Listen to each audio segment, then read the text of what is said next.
नमस्ते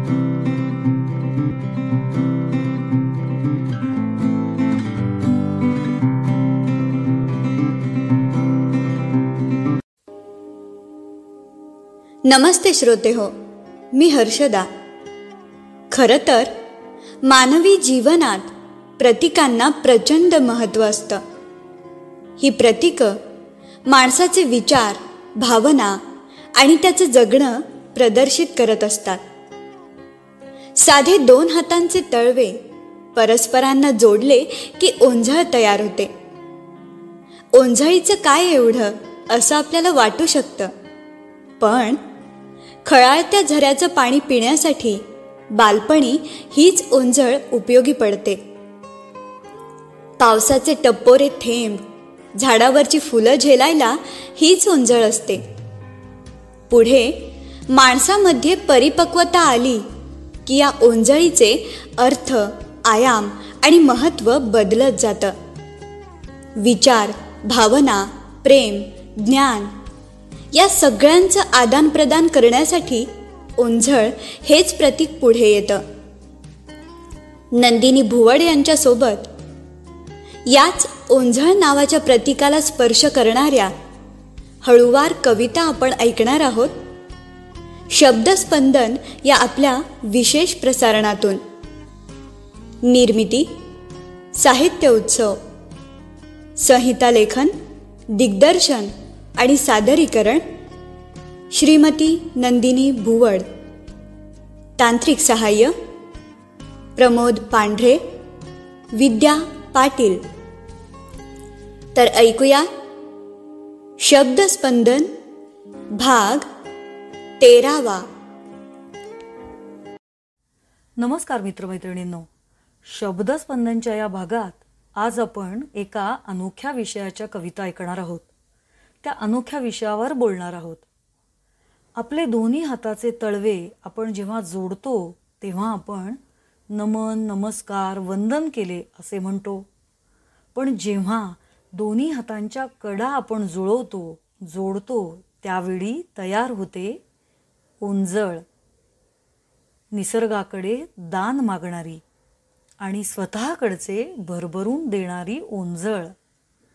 तर अशी ही ओंझळ विषयाची माझी पहिली कविता.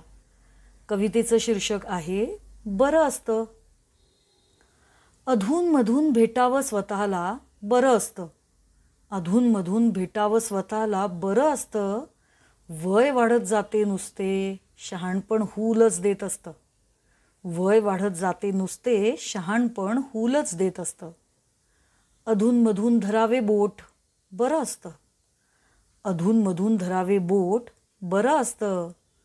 तोल जाईल म्हणून नाही, कुणीतरी आहे एवढंच खरं तर पुरेसं असतं.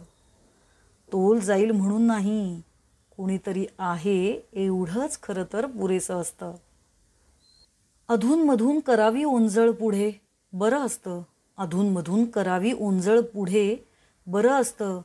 छे काही मागायचं म्हणून नाही, समोरच्याला त्यातून काही वेचू द्यायचं असतं. समोरच्याला त्यातून काही वेचू द्यायचं असतं. तर अशी ही ओंझळ आपल्याला खूप काही शिकवत असते. कधीकधी या ओंझळीला रिकामीपणाची, रितेपणाची किनार असते, तर कधी निसट्टेपणाची जाणीव. कवी सुधीर मोघे आपल्या एका कवितेत म्हणतात, क्षणोक्षणी चुका घडतात. क्षणोक्षणी चुका घडतात आणि श्रेय हरवून बसतात. क्षणोक्षणी चुका घडतात आणि श्रेय हरवून बसतात. आपल्याच रिकाम्या ओंझळी आपल्याला खूप काही शिकवत असतात. कणभर चुकीलाही आभाळा एवढी सजा असते. कणभर चुकीलाही आभाळा एवढी सजा असते. चूक अन शिक्षा यांची कधी ताळेबंदी मांडायची नसते. चूक अन शिक्षा यांची कधी ताळेबंदी मांडायचीच नसते. एक कृती, एक शब्द, एकच निमिष चुकत हुकत. एक कृती, एक शब्द, एकच निमिष चुकत हुकत. उभ्या जन्माच्या चुकामुकीला तेवढं एक निमित्त पुरतं. उभ्या जन्माच्या चुकामुकीला तेवढं एक निमित्त पुरतं. अखेर हे सारं घडतं केवळ आपण काही शिकण्यासाठी. अखेर हे सारं घडतं केवळ आपण काही शिकण्यासाठी. आपण मात्र शिकत असतो पुन्हा पुन्हा चुकण्यासाठी. आपण मात्र शिकत असतो पुन्हा पुन्हा चुकण्यासाठी. ही ओंजळ ज्यावेळी भरलेली असते ना, त्यावेळी आपण आनंद नाही घेतला, ते क्षण भरभरून नाही जगलो, तर एक अस्वस्थ हुरहुर वाटायला येते, पुन्हा ते क्षण न जगता येण्याची. याच आशयाची कवी प्रभाकर ताम्हाणे यांची एक कविता. कवितेचं शीर्षक आहे हुंदका. आपल्याला वाटतं आपल्या हातात काहीच नसतं. आपल्याला वाटतं आपल्या हातात काहीच नसतं. पण म्हटलं तर एक सुंदर इंद्रधनुष्य आपल्या ओंजळीत असतं.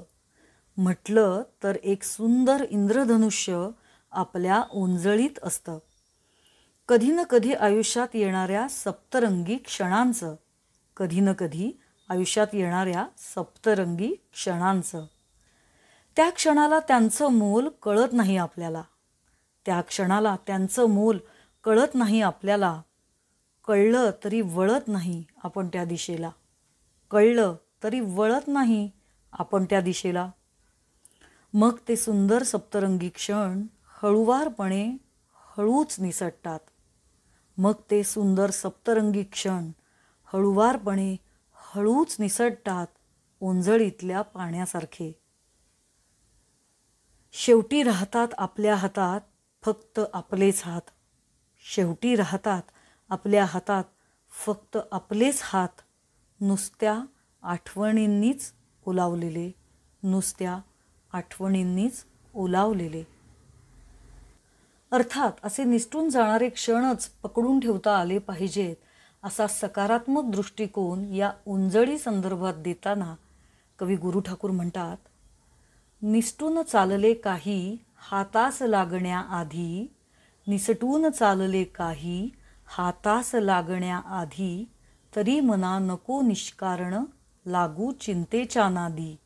तरी मना नको निष्कारण लागू चिंतेच्या नादी. आयुष्य वाहते म्हणूनी बेचैन उगा का व्हावे. आयुष्य वाहते म्हणूनी बेचैन उगा का व्हावे. ओंजळीत येईल तितके आपले धरुनी चालावे.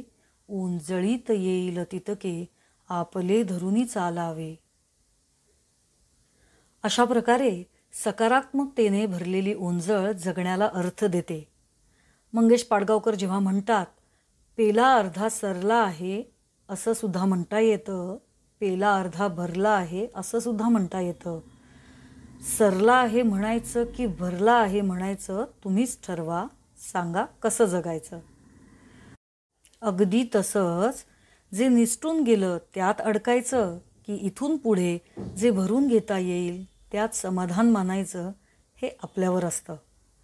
कवी सुधीर मोघे आपल्या पुढल्या कवितेत म्हणतात, मी ओंजळ माझी रीतीच घेऊन आलो.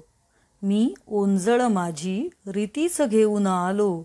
जाताना ओंजळ रीतीच ठेवून गेलो. जाताना ओंजळ रीतीच ठेवून गेलो. ओंजळीत आल्या गेल्या श्रेयांवरती. ओंजळीत आल्या गेल्या श्रेयांवरती. पण पुसट कोवळे नाव कोरुनी गेलो. पण पुसट कोवळे नाव कोरुनी गेलो. तर अशी ही ओंजळ जेव्हा फुलांनी भरते ना, तेव्हा ती आपलं तन मन दोन्ही प्रसन्न करते. तो सुगंध श्वासात भरून घेणं, त्यात हरवून जाणं, यासारखा दुसरा आनंद नाही. ओंजळ म्हणजे हातांची परडी. ओंजळीचं सुगंधाशी असलेलं नातं सांगणारी यानंतरची माझी कविता. कवितेचं शीर्षक आहे मोगरा. तू गजरा दिलास, पण गजरा बांधून आणलेला कागद स्वतःजवळ ठेवलास. तू गजरा दिलास, पण गजरा बांधून आणलेला कागद स्वतःजवळ ठेवलास. अगदी दोऱ्यासकट. मी बघत राहिले. मी बघत राहिले तर म्हणालास, राहू देत ना. त्या गंधात उरलेली तू राहशील माझ्याजवळ. राहू देत ना. त्या गंधात उरलेली तू राहशील माझ्याजवळ. मी हसले आणि गजरा ओंजळीत घेतला. मी हसले आणि गजरा ओंजळीत घेतला. जसा तू माझ्याकडे ओंजळ भर, जसा तू माझ्याकडे ओंजळ भर. आपल्याला छोट्या छोट्या गोष्टींमधला आनंद घेता यायला हवा, नाहीतर जे आपल्याकडे नाही त्यातच आपण अडकून राहतो. कवी प्रभाकर ताम्हाणे त्यांच्या एका कवितेत म्हणतात, एवढ्याशा या आयुष्यात खूप काही हवं असतं, एवढ्याशा या आयुष्यात खूप काही हवं असतं, सगळंच काही हवं असतं, पण पाहिजे तेच मिळत नसतं. पाहिजे तेच मिळालं तरी, पाहिजे तेच मिळालं तरी त्यातही काही कमी असतं. पाहिजे तेच मिळालं तरी त्यातही काही कमीच असतं. चांदण्यांनी भरून सुद्धा आपलं आभाळ रीतच असतं. चांदण्यांनी भरून सुद्धा आपलं आभाळ रीतच असतं. मित्रमैत्रिणींनो, मग आभाळाची ओंजळ ही रीतीच वाटते आपल्याला. म्हणून ओंजळ कायम भरलेली आहे हे मनाला समजवायला हवं.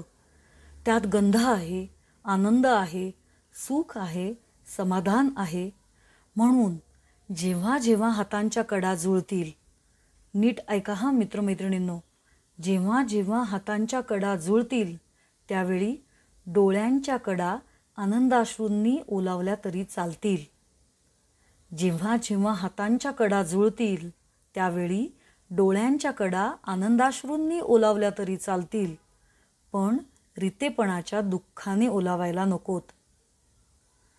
आज ही कवितांची ओंजळ तुमच्या ओंजळीत रिकामी करून शब्दस्पंदनच्या या भागात मी इथेच थांबते. पुन्हा नक्की भेटूयात पुढच्या भागात. तोपर्यंत नमस्कार. दर्जेदार साहित्याचा आणि कलाकृतींचा आस्वाद घेण्यासाठी जॉईन करा साहित्य उत्सव व्हॉट्सॲप किंवा टेलिग्राम ग्रुप. जॉईन करण्यासाठी संपर्क करा 98 81 60 20 25 या क्रमांकावर. संपर्क क्रमांक पुन्हा एकदा 9881 60 2025. साहित्य उत्सव हे यूट्यूब चॅनल आजच सबस्क्राईब करा. साहित्य उत्सवच्या फेसबुक पेजला जरूर भेट द्या, कारण ज्ञान आणि मनोरंजन यांचं अतूट नातं म्हणजे साहित्य उत्सव.